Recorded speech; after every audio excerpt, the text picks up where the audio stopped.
Bonsoir à toutes et à tous et bienvenue en direct sur la chaîne L'Équipe. Dans l'équipe de Greg, on va débriefer la qualif historique du Maroc qui s'impose au tir au but face aux Espagnols avec Hakimi qui marque cette Panenka pour clore les hostilités et le Maroc qui va donc découvrir son premier quart de finale de Coupe du Monde. On parlera des Bleus également autour de la table avant de débriefer Camille Macali. Bonsoir Camille. Bonsoir Grégory. Dominique Grimaud, bonsoir Dom. Salut Greg. Bonsoir Bruno Salomon. Bonsoir Greg Hacher. Bonsoir Olivier Rouillet.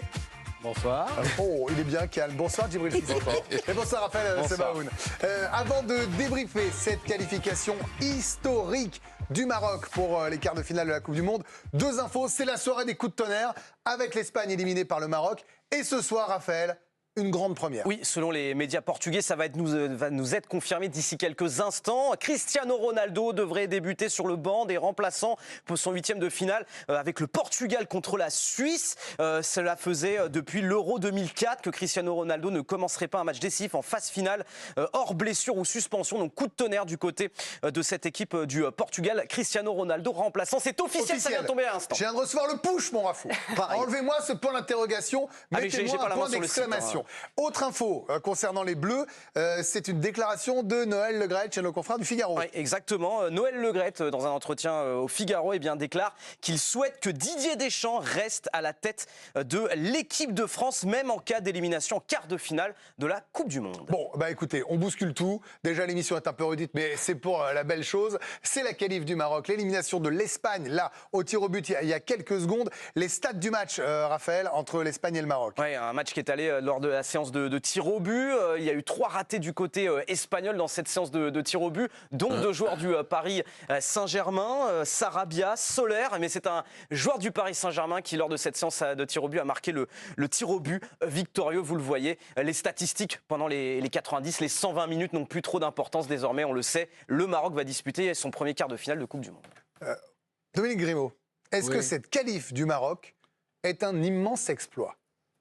C'est un immense exploit pour le continent africain. Je trouve en même temps que le Maroc a montré ces derniers mois, ces dernières années, de vrais progrès. C'est une équipe sûre d'elle-même, homogène, qui a un homme fort dans chaque ligne. Parenthèse pour dire que j'ai une petite pensée pour Vahid Halilhodžić, tout en saluant, mais vraiment le travail de l'actuel sélectionneur Regragui. Voilà, donc c'est à la fois formidable c'est formidable pour les Marocains et pour le continent africain, et en même temps, c'est justement payé et cher pour l'Espagne. Les Espagnols, c'est vrai, nous enchantent avec leur jeu de passe, mais c'est largement insuffisant. C'est d'une stérilité affolante. Ils ont fait Luis Enrique a fait rentrer Morata à la 60e, on s'y attendait. Malheureusement, Morata n'a pas fait la différence. Malheureusement, les Espagnols sont au tapis, comme ils l'ont été au tapis il y a encore 4 ans, en 2018, en Russie, souvenez-vous. Ils sont battus au tir au but en 8e, par les Russes. Mais depuis leur victoire, ils n'ont pas vu les quarts de finale d'une Coupe du Monde. Ça commence à faire long, 2010. Est-ce que vous êtes... Alors, je demandais si Dom parlait d'exploit. Est-ce que vous vous êtes surpris par le résultat de ce match, Djibril ? On rappelle, le Maroc était premier de sa poule et l'Espagne deuxième. Hein. Ouais, je les ai mis qualifiés, si je ne me trompe pas. Ouais. Donc non, parce que le Maroc nous propose un jeu assez alléchant depuis quelques temps. L'Espagne, moi je vous dis, je suis pas fan de ces équipes qui font tourner, oui, qui fatiguent, mais qui n'ont pas de tueur devant le but et qui n'ont pas de buteur. Donc oui, c'est beau de faire tourner, de faire 1000 et quelques passes.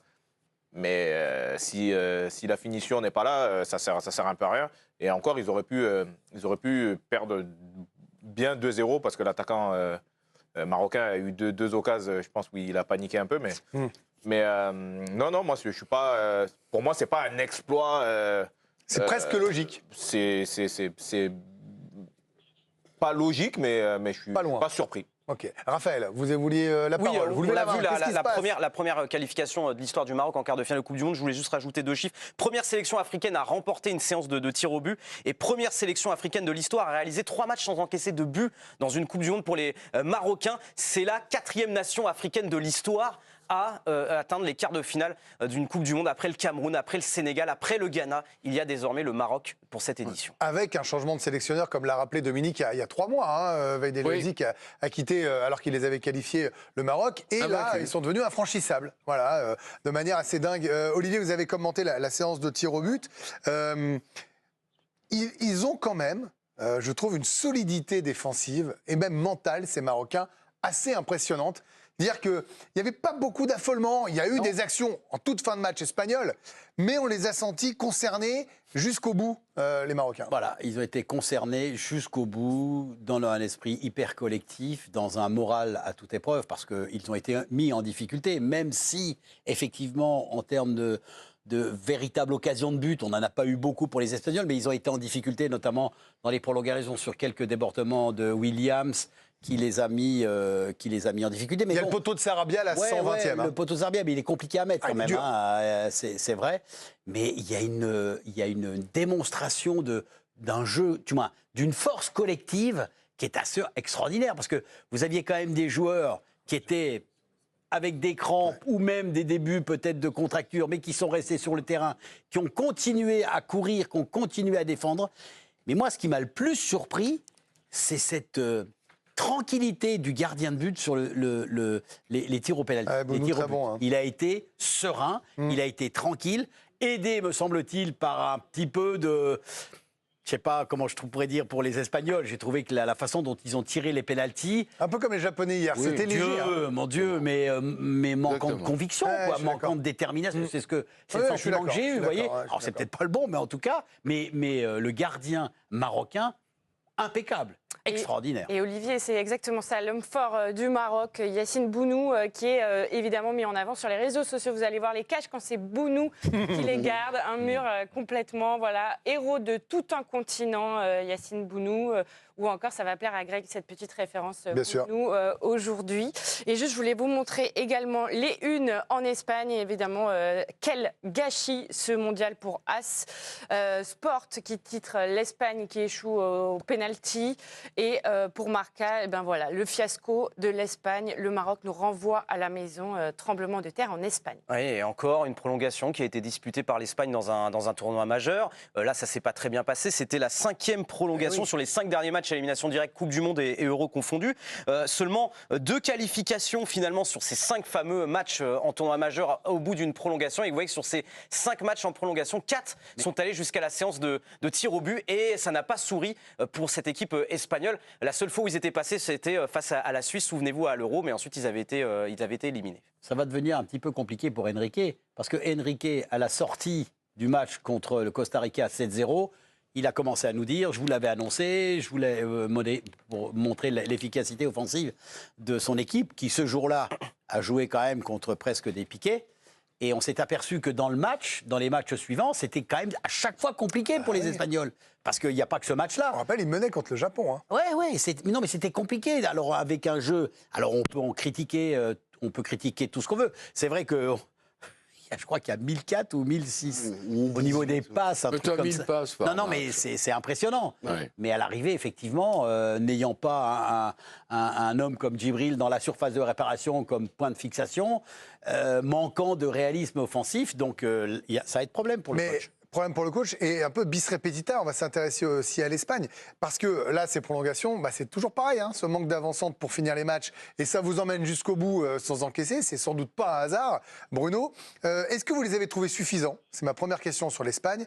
Et la deuxième, on se projette sur le Maroc.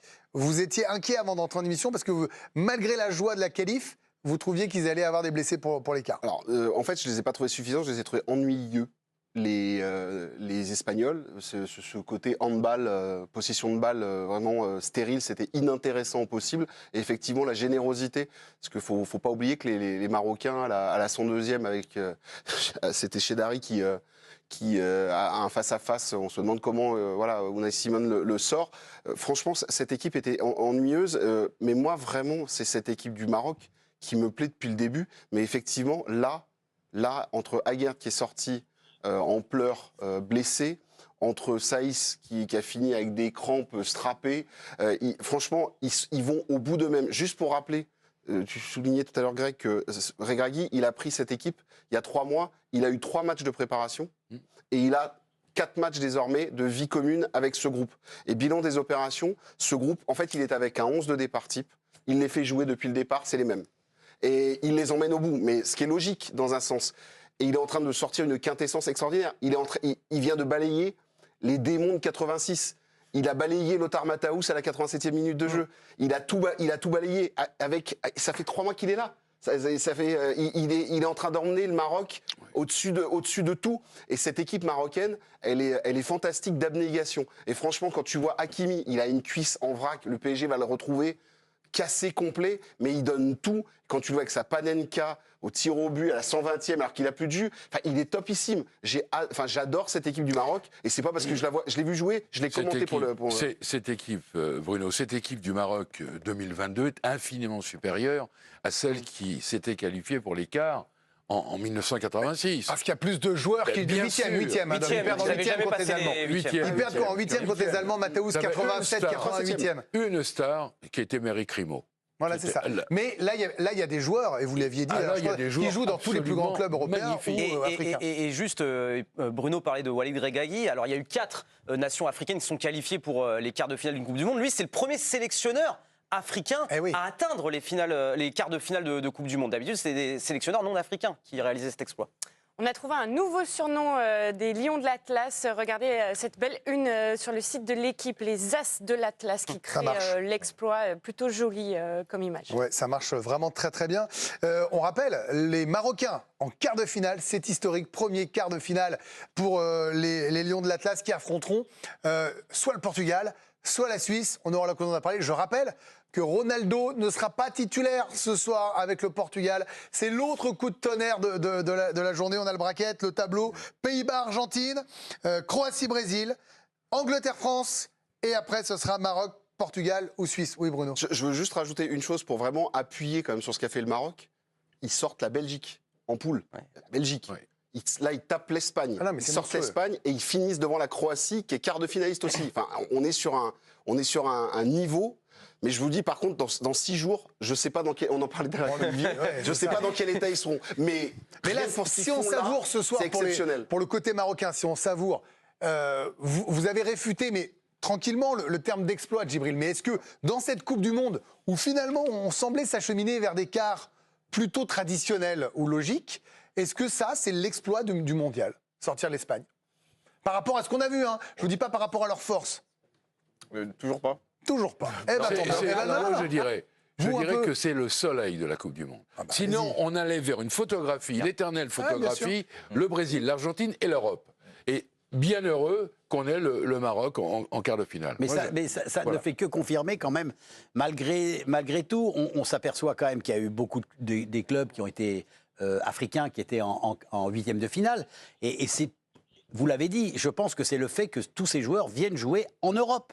Et ça, c'est l'apport du football européen fait un bien fou à l'Afrique. Et dans 4 ans... comme les joueurs européens, les joueurs africains de talent font un bien fou au club européen. On est d'accord, on est totalement d'accord. Et dans 4 ans... Non mais tous les joueurs des quarts de finale jouent en Europe. Mais dans 4 ans, avec 16 équipes de plus... N'oublie pas qu'on va être 48 dans 4 ans.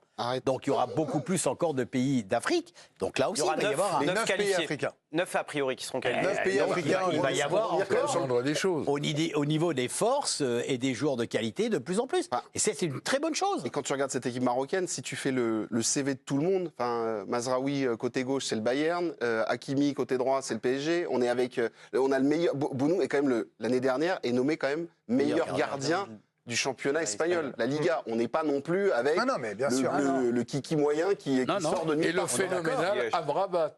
Il joue à la Fiorentina. Amrabat, lui, c'est l'une des grandes révélations de ce mais ils ont des joueurs. De toute façon, vous ne pouvez pas aller en quart de finale si vous... Il leur manque quand même quelqu'un de... On va ouvrir une porte ouverte, mais... Ziyech aussi. Ziyech banni depuis quelque temps, et il revient et il porte son conflit a coûté sa place à lui. C'est fort ce qu'il fait. On est d'accord. Camille. Messieurs, je vous amène à Montpellier. Les premières images de joie des Marocains. Regardez un petit peu. C'était il y a 5 minutes. Place de la Comédie pour ceux qui connaissent, pour les sudistes. Et puis évidemment, on surveille. On attend de voir aussi ce que ça a donné dans Paris. Il y aura une très très Jolie fête à suivre très certainement ce soir. Voilà. Plutôt sympa. Et au Maroc, on sera évidemment au Oui, Maroc, bien on aura sûr. les images du Maroc qui va être en fête. On le rappelle, c'est quand même extraordinaire ce qu'on a vécu en grande soirée sur la chaîne Équipe. Le Maroc est un nouveau qualifié pour les quarts de finale de la Coupe du Monde. Ils ont sorti les Espagnols d'Enrique au tir au but avec un tir au but du Parisien Hakimi en Panenka à la dernière tentative. Le Maroc qui affrontera ce soir le Portugal ou la Suisse. Scène de fête pour la qualif des Marocains et le Portugal sans Ronaldo. On revient, on parle des Bleus. Giroud Mbappé surpris par la réussite de ce duo. Qui est favori de ce France-Angleterre? Et on revient pour parler de tout ça dans l'équipe de Greg avec aussi la petite Lucas.